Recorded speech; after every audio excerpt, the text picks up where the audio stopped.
여러분들이 봐야 되는 뉴스를 제가 콕 집어서 보여드리겠습니다. 문현진의 불주댕이 시간이죠. 여러분들이 뉴스를 보면은 또 무슨 뉴스를 봐야 될지, 그리고 본다고 하더라도 어떻게 해석을 해야 될지 잘 모르시는 분들 있죠. 그런 점들을 제가 속 시원하게 풀어드리고 설명해 드리도록 하겠습니다. 매주 금요일 여러분들 불주댕이만 보신다면은 한 주에 봐야 되는 뉴스 제가 다 보여드릴 거니까요. 도움되신다면 좋아요와 구독 그리고 알람 설정까지 반드시 부탁드리면서 바로 출발을 해보도록 하겠습니다. 첫 번째 뉴스를 보게 되면요. 요즘 금리 인하에 대한 이야기가 참 많이 많습니다. 인하를 해야 한다. 안 해도 된다. 할까? 말까에 대해서 굉장히 논의가 많은데 샘프란 연은 총재가 이런 이야기를 합니다. 금리 인하가 급하지 않다. 너무 빠른 인하는 오히려 위험하다라고 이야기를 하면서 금리 인하 방향성을 급하게 할 필요가 없다라는 이야기를 하고 있습니다. 아무래도 이게 이제 이번 주 중에 나온 이야기다 보니까 이번 주 시장이 약간 조정을 받아버렸죠. 지금 시장은요. 어찌됐던 조정이 조금 들어갈 수밖에 없는 상황이 되어버린 게 금리 인하에 대한 기대감으로 주가가 올라왔는데 금리 인하를 안 할 수도 있다고 하니까 당연히 이것이 괜히 올라온 거 아니야? 라고 생각하면서 주가가 밀려 내려가는 현상도 나타날 수 있다는 겁니다.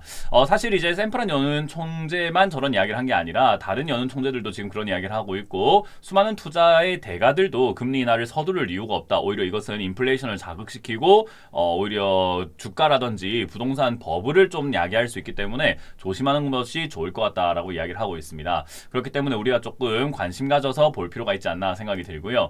그리고 이제 전기차에 대한 이야기들이 굉장히 많이 나왔었죠. 작년 7월, 8월까지 계속해서 전기차, 2차전지 날아간다 이야기 많았었는데 조금 안 좋은 뉴스인 것 같습니다. 테슬라 1분기 인도 실적이 쇼크를 먹었다고 하죠. 그래서 주가가 조금 급락을 했다라고 하는데 1분기에 인도한 차량 대수가 38만 6천 대로 예상치보다 훨씬 하회했다라는 건데 예상치는 41만 대를 팔아낼 것으로 인도할 것으로 예상을 했고 최대로는 51만 대까지 예상을 했는데 38만 대면 아무래도 실적 쇼크가 맞는 것 같습니다. 2차전지가 앞으로도 많이 필요할 것 같기도 하고요. 전기차로 이제 점점 우리 자동차의 흐름을 좀 바꿔 나가야 되는 시기긴 하죠. 하지만 지금 당장에 바꿔야 하냐라는 문제에 대해서는 아직 그렇게까지 서두를 이유가 있을까라는 생각이 듭니다. 그래서 전기차 조금 이렇게 잘 나가는 모습을 보였으면 2차전지 물리신 분들이 굉장히 많을 텐데 그분들에게도 도움 되겠지만은 좀 그런 내용이 아닌 것 같습니다. 다음 뉴스도 보면은 비아디라고 하죠. 중국에 전기차 판매라는 기업이 있는데 1분기 판매량이 43%나 떨어졌다라고 합니다. 그래서 테슬라의 1위 자리를 뭐 반납하나라는 이야기를 하고 있는데 지난 4분기가 52만 대를 팔았어요. 근데 1분기 판매량이 30만 대로 줄어가지고 야 이거 지금 판매량 확 떨어졌는데 큰일 났다라고 이야기를 하게 되다 보니까 이거 지금 생각보다 전기차 판매가 잘 안 되네. 2차전지 관련주들 어떡하지? 라는 느낌이 느껴지죠. 그래서 2차전지가 이번 주에 좀 조정이 들어가는 것 같습니다. 일단 뭐 앞으로 성장으로 본다면 장기로 봤을 때는 물론 전기차 관련주들, 2차전지 관련주들 전 뭐 승산 있다고 보고 괜찮은 기업이라고 봅니다. 2차전지가 점점 성장해 나갈 거예요. 근데 주가를 미리 땡겨 쓴 꼴이다 보니까 너무 과하게 올라왔다가 이제 변동이라고 하죠. 밑으로 출렁거렸다가 올라가는 느낌이다라고 생각하시면 됩니다. 우리 왜 그런 거 있잖아요.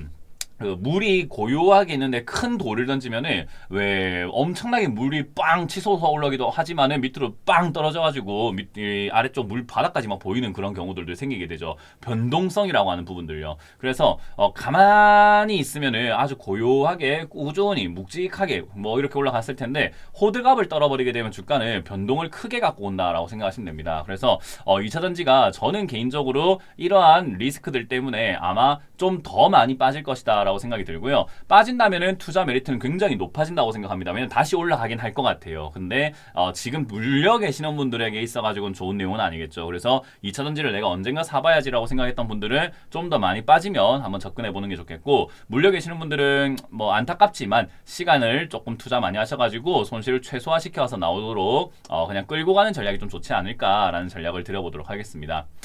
자, 그리고 이제 뭐 한쪽은 좋은 이야기 나오고 있습니다. 삼성전자와 SK하이닉스가 D램 사업 정상화 속도를 조금 내고 있다고 하죠. 그래서 하반기에 가동률을 100%까지 이렇게 회복을 시킬 거다라고 하는 겁니다. 생산을 지금 감산시켜놨죠. 한 30% 정도 이렇게 감산을 시켜놨던 것 같은데 이제 그런 부분들을 조금 이렇게 다시 또 원상복구를 한번 해보겠다라는 겁니다. 그래서 이렇게 되면은 사실 반도체 산업에 대한 어떤 기대감들도 생기게 되고 장비 업종이라던가 이런 업종들이 예전처럼 복구가 될 수 있다는 것을 의미하기 때문에 사실 지금 주가가 약간 땡겨서 올라왔잖아요. 이것도 2차 전지처럼 약간 미리 땡겼었는데 이 땡겨 쓰는 것만큼이나 조금 더 성장을 해야 되는 것 같아요. 뭐 예를 든다면 SK 하이닉스가 주가가 지금 굉장히 많이 올라가 있잖아요. 그러면 SK 하이닉스는 2021년도 주가가 올라갔을 때보다 더 많은 돈을 벌고 더 많은 회복이 나와야 그 주가가 합리적이다라고 볼 수 있을 것 같습니다. 만약에 그 2021년보다 실적이 더 좋지 못하거나 판매량이 좋지 못하거나 점유율이 좋지 못한다면 지금의 주가는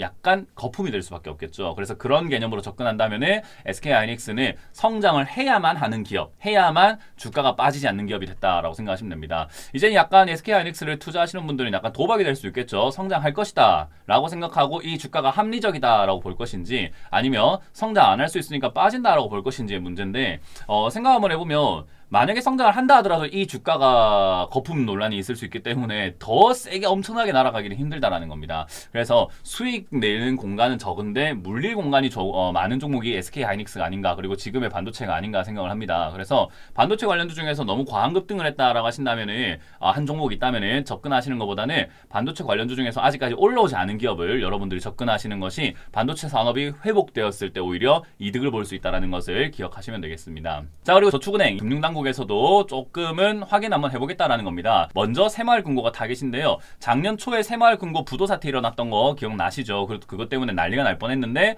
잘 넘어갔잖아요. 근데 부실률은 아직까지 치솟아 올라가고 있다는 뉴스도 제가 보여드렸는데요. 새마을금고 올해 안에 50군데를 들여다보겠다라고 이야기를 하고 있습니다. 그래서 부실 규모가 어느 정도인지 그리고 뭐 부실이 있다면 어떤 식으로 처리를 해야 될 것인가 그래서 처분을 해야 되는 기업들을 몇 개고 처분해야 되는 채권들을 몇 개인지를 체크 한번 해보겠다라는 겁니다. 그래서 이게 이제 뭐 지금 각각 새마을금고에다가 뭐 검사반이라던가 이런 쪽을 이렇게 파견을 해가지고 조사를 한번 해보겠다라는 건데 과연 이제 이게 어느 정도까지 좀 효과가 있을 것인지는 좀 지켜봐야 될 것 같아요. 그래서 일단 검사 대상의 새마을금고가 더 늘어날 수도 있고 적어질 수도 있는데 일단 목표는 50개다라고 이야기를 하고 있는 것 같고요. 이제 이게 걸리는 기간이 조금 길어지게 된다면은 검사 계획에 따라 가지고 유동성 있게 좀 조절을 한다고 합니다. 근데 어찌됐든 중요한 것은 이 조사를 통해 가지고 미리 사전에 막아낼 수 있느냐의 문제인 건데 지금까지 역사적으로 봤을 때 금융위기가 올 만한 분위기 또는 징조가 있을 때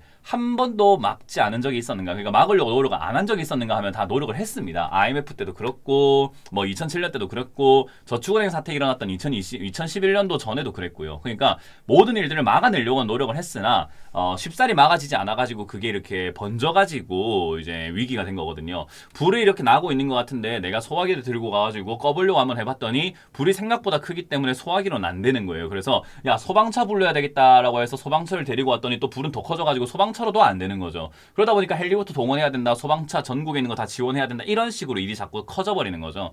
약간 초기 대응을 굉장히 강력하게 하는 것이 중요한데 과연 이제 금융당국에서 이번에는 역사적으로 한 번도 성공한 적이 없는 그 문제지만은 이번에는 과연 성공을 할지 한번 지켜보는 것이 우리의 이제 투자하는 데 있어가지고 좋은 나침반, 좋은 방향성을 제시해주지 않을까 싶습니다. 만약에 이번에도 해결이 잘 되지 않는다면은 거대한 위기로 또 번져서 올 수도 있는 거고요. 잘 해결이 돼서 초기 진압을 한다면은 제가 우려했던 모든 내용들이 사라지면서 증시는 지금에서 머물면서 약간 상승세가 나올 수도 있겠죠. 그렇기 때문에 이 뉴스는요 굉장히 중요한 뉴스고 여러분들도 매주 그리고 매일 저축은행이라던가 저축은행 부실, 은행 부실, 카드사 부실 이런 쪽들에 관심을 가지고 체크하는 것이 중요하다는 점 기억을 하시면 되겠습니다. 자, 이렇게 오늘 마무리 지어보도록 하고요. 오늘도 도움되셨다면 좋아요와 구독 그리고 알람 설정까지 반드시 부탁드리면서 다음 주 금요일도 기대해 주시길 바라겠습니다. 저는 물러가겠습니다. 지금까지 문현진의 불준행이 시간이었습니다. 고맙습니다. 지금 보신 영상이 도움되셨다면 좋아요와 구독 그리고 알람 설정까지 반드시 부탁드리고요. 여러분들의 응원 댓글도 달아주신다면 저희가 항상 힘을 받도록 하겠습니다. 저도 여러분들의 성공 투자를 기원하도록 하겠습니다.